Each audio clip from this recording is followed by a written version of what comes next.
right, so I'm gonna talk about a couple of things right now.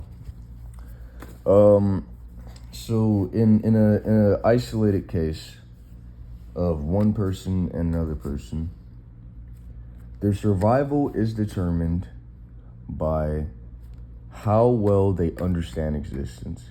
Meaning, if they have the logic that justifies what is happening and makes sense of how this can be happening in the first place, then their actions will allow with the justifying concepts of existence, and thus they will be allowed more comfort and success. However, if their logic is not as there as much as them just responding to what's in front of them, then they will collide with the concepts that justify existence until they reject them and their existence no longer makes sense. Uh, to put it better, whenever they don't have the logic that justifies how any of this is occurring, their actions are illogical and pretty much just guesses for what the right thing to do is without any way of getting there. And so their illogical actions grow around them until they collapse. Their attempt to make existence for themselves collapses as they reject the ideas that actually justify existence. Now, obviously, I'm a very intelligent person and I would have said this stuff earlier on. So what's occurring here is people who cannot justify how any of this is occurring and instead are just responding to what's physically happening have surrounded me and put me in things like a social removal chamber. In order to make themselves seem more justified, they use social pressure and restriction to reject my survival. And what this pretty much is them making a logic gate argument. It's, if you are doing worse than us, then you must be wrong. However, the chamber works as this. In a win-win scenario, which is the attempt to work with everyone, making an agreement with this illogical thing and this illogical thing in two different directions will collide. At some point, the resistance, the holding back, the rejection, even if not stated on the surface, is still influencing actions that are leading to situations like this. And here's why this happens. This person cannot make sense of themselves, but it is an inherent fact that the more you understand, the better you do. They don't want to perceive themselves as not understanding anything, and they only respond to what's happening. And so they'll try to make this person appear to be wrong so that they don't have to acknowledge or respond to them in argument. Now, the reason that it has to be a physical occurrence is because these people who can't explain logically why things are physically occurring will like to use the idea of something that's already physically happening under the context that nobody can explain it enough to justify their own existence. Meaning, they work to get themselves to a physical position and then they reset logical precedents. And then they say that they judge themselves from that point of view without actively acknowledging any of the logical precedent that led to that point. And what this does is it leads to them being even more illogical and becoming more inaccurate in their measurement because of it, because they have to justify this position. And this position is illogical because it was created by illogical efforts to deny something that makes sense. And so as they ignore logical precedent and act on this judgment here, judging from this point without any logical precedent, they become more inaccurate. Their measurements become more inaccurate as a result. And we notice that in this kind of chamber, in order for this to be justified, people have to be doing something wrong. People have to pretty much just say that it's okay to do something wrong, that it's okay to be wrong towards this person, that it's okay to reject this person's survival. And that's what the social removal chamber is for. As I said, the social removal chamber is that chamber in which everybody attempts to create an image on a person that justifies them being removed, rejected, and denied. Now, here's how it works. These people are essentially trying to kill themselves. These people are essentially trying to kill me without killing themselves. And the way this works is, in order to kill me, they have to kill me with a concept that they do not identify with. Meaning, they have to say the reason that they killed me is not anything that they themselves are doing. And so the social removal chamber causes a frustration, causes confusion, and then uses that frustration and confusion to steer somebody into having concepts that nobody else identifies with. And if that person has concepts that nobody else identifies with, for instance, you're creeps, you're lazy, you're creeps, you're unlazy, you're predators, stuff like that. If they can kill that person for that, they don't hurt themselves in the process. That's what the social removal chamber facilitates. It facilitates the creation of, when a person is just as good as you are and you just want to get rid of them, killing them there makes life unfair towards yourself because you cannot justify how that happened. But if you push them towards doing something wrong, like they attack somebody or they're just a horrible person now without context, you can kill them for that without killing your own concept of existence. Because any concept you kill for somebody else, you automatically say is wrong in yourself. And so by pushing them towards a concept that you can kill, you are pretty much creating this lack of identity, identifying yourself within the concept that you're killing. But however, the issue with this is you are still creating that concept. You are still the one who is leading to that concept being created. And so your identification with that concept is not only that you steered those events into taking place so that you can kill for that concept, but that the concept of choice is also being killed in this process. Meaning, while you think that you've gotten away with a clean murder because instead of killing them for the things you wanted to kill them for, you pushed them to do something else so that you could kill them for that without affecting your own concept, what you've killed is the idea of choice. What you've killed is the idea of having control over who you are. You killed identity. Now, on this other page, I wanted to say something about disagreement and the concept of disagreement. Now, the concept of disagreement is under the context that nobody knows what's going on and we're all making the best logical guess for what's happening, that it is impossible for two people to ever fully agree with one another in every way. The fear is that the only way they could agree with one another is if they were the same person. Now, this is inaccurate because both people can agree that they're still separate entities and that they have their own personalities. That is an argument that disproves that idea. But here's the idea. The idea is that even when you are doing everything right, you can never have everything that you want. This idea is presented under the context that no one knows exactly what this is, and their best effort is nothing but an illogical guess that is going to collapse eventually because they don't know everything. Now, this concept claims that existence is flawed if someone isn't rejecting your ideas for the sake of there being a disagreement. That if you got everything you wanted, existence would no longer make sense. It's a faulty belief.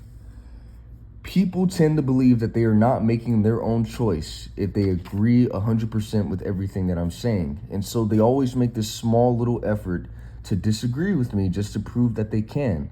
Now, what this isn't a logical thing to do. They believe that if they don't, then they don't have a choice around me and they're being brainwashed.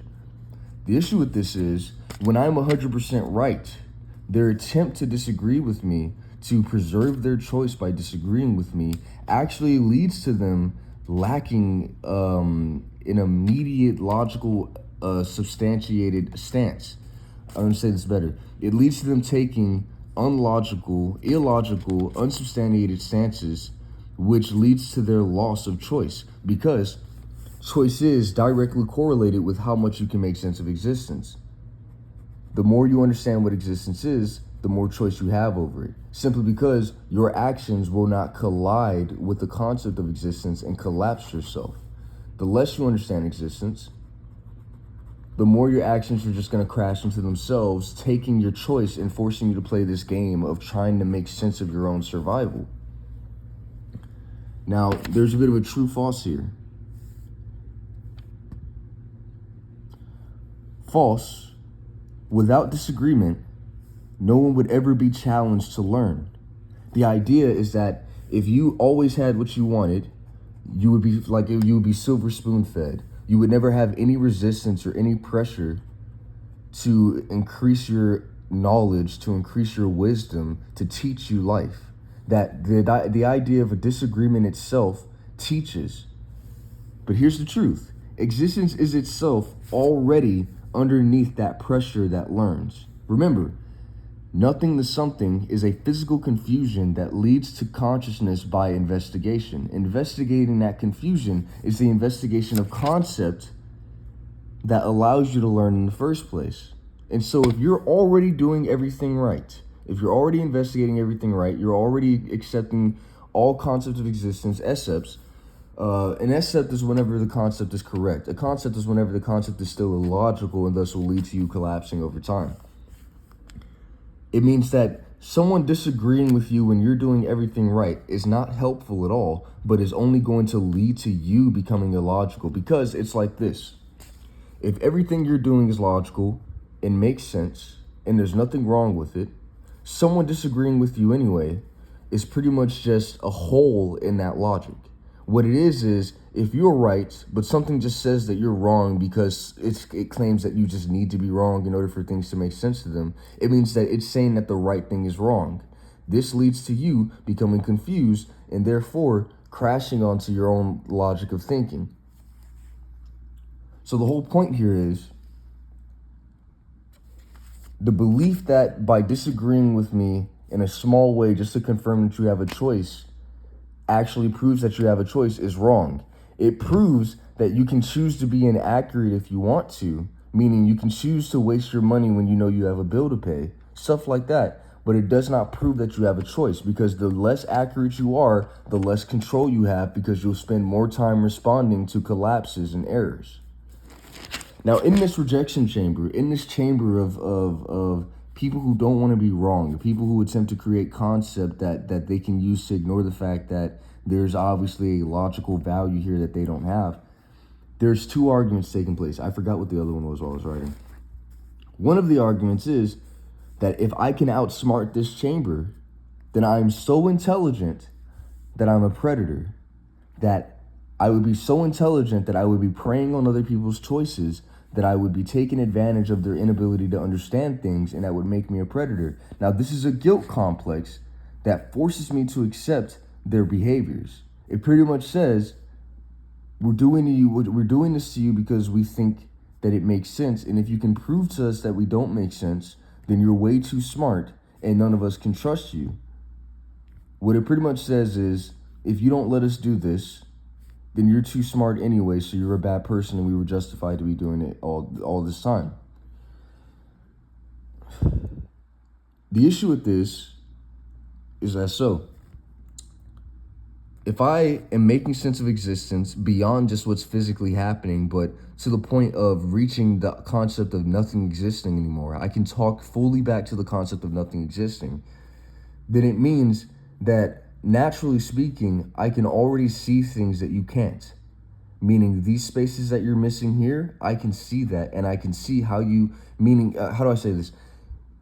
If this is the model of what makes sense, everything that you're not doing, I can see a mold of around you. Meaning there's the basic expectation of what makes sense, and there's what you're doing. This basic expectation allows me to read you. You're not doing this, you're not doing this, you're not doing this. Therefore, this is your mindset. This is who you are. This is what you're trying to accomplish. It's a very simple process.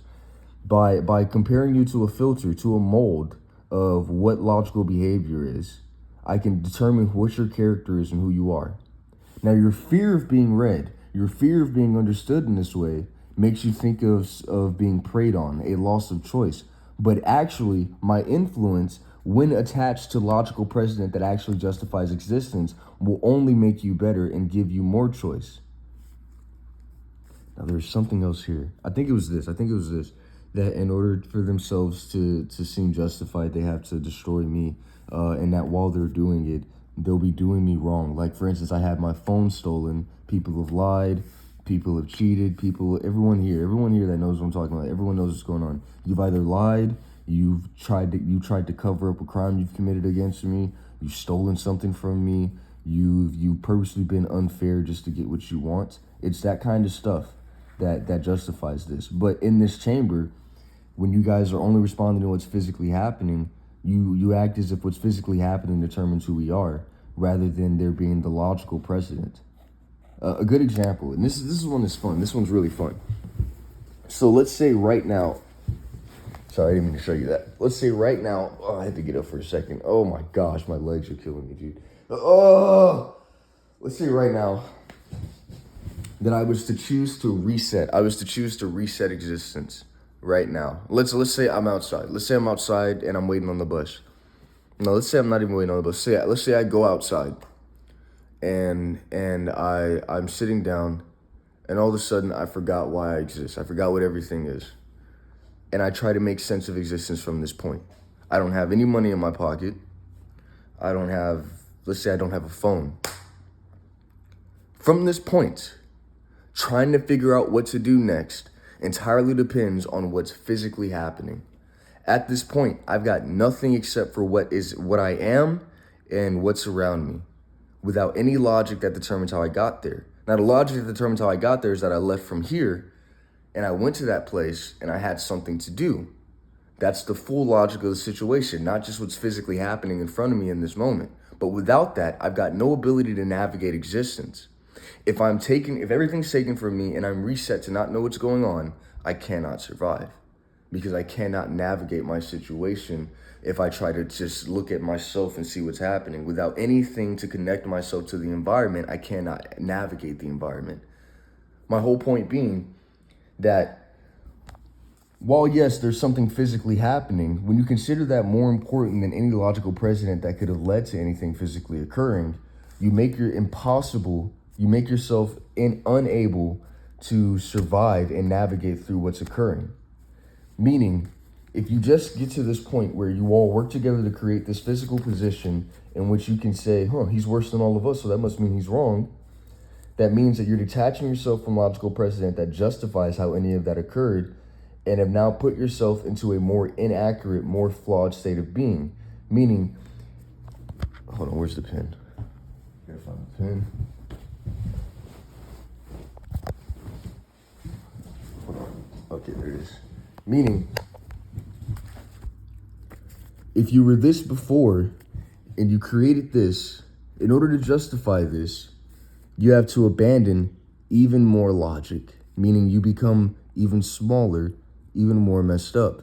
And now what this will lead to over time is everybody who can't understand the logical precedent that justifies existence saying that life is unfair, that I get whatever I want and it's not fair, and I'm just smart and that's all it is. And that's not what it is. That's not what it is. And before, this is what that guilt complex was. This guilt complex was everyone saying that what I was unfair and that it wasn't fair for them not to get what they want while I got what I wanted. And that guilt complex made me give up what I wanted in order to figure out what was going on.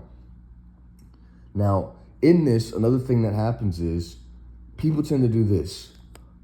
You've watched me make this whole argument. You watched me explain this entire thing. Now, I'm going to get what I want. Somebody who isn't listening is going to see me get what I want and ask, hey, how come he gets to have that and I don't? That's not fair. You're only doing that because he's smart. You're only doing that because he's attractive. Ignoring the fact that I justified my entire existence. And what happens is they use a guilt complex to say, if you give that to him, you have to give it to me. But they cannot substantiate themselves. They cannot justify themselves. And so what's being taken advantage of is your guilt, a guilty conscience. They say, you're only doing this for him because he's attractive. You're only doing this for him because he's intelligent.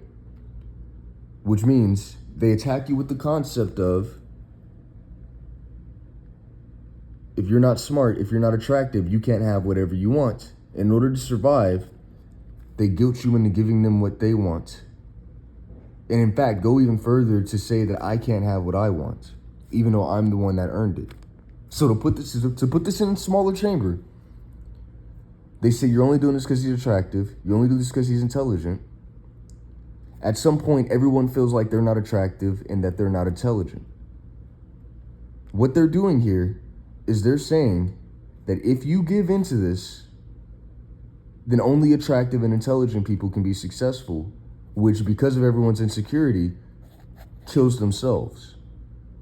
What's happening is this person is ignoring logical precedent. They're ignoring all the work that I put into justifying getting what I want and only looking at that moment. And so you need to ignore these people. I'm going to take care of these people. I have this all figured out. Okay? And now I'm going to talk until it gets exactly to 20 minutes.